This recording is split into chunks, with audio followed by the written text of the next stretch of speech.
আপনার শিশুর কি দিনে 3বারের বেশি পাতলা পায়খানা? তবে আপনার শিশুর জীবন বাঁচাতে এখন এই ভিডিওটি শেষ পর্যন্ত দেখুন। ডায়রিয়া কি? শিশুরা স্বাভাবিকের তুলনায় দিনে 3বার বা তার বেশি পাতলা পায়খানা করলে তাকে ডায়রিয়া হিসেবে গণ্য করা হয়।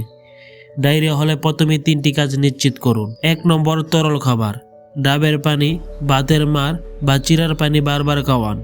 মনে রাখবেন, শিশু 6 মাসের কম হলে তাকে শুধু বুকের দুধ বারবার দিতে হবে, অন্য কিছু নয়। 2 নম্বরে খাবার স্যালাইন।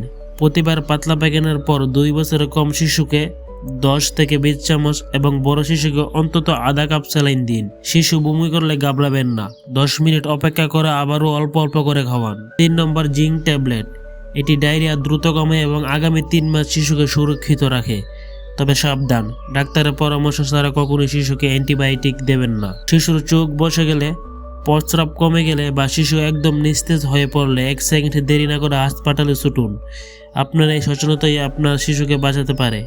তথ্যটি গুরুত্বপূর্ণ মনে হলে এখনই শেয়ার করে অন্য মা বাবাকে জানিয়ে দিন। আপনার সন্তানের সুস্বাস্থ্য ও সঠিক বেড়ে ওঠা নিয়ে এমন আরও টিপস পেতে আমাদের লিটল কেয়ার ফেসবুক পেজটি ফলো করুন এবং আমাদের লিটল কেয়ার ইউটিউব চ্যানেলটি সাবস্ক্রাইব করুন। ধন্যবাদ সবাইকে।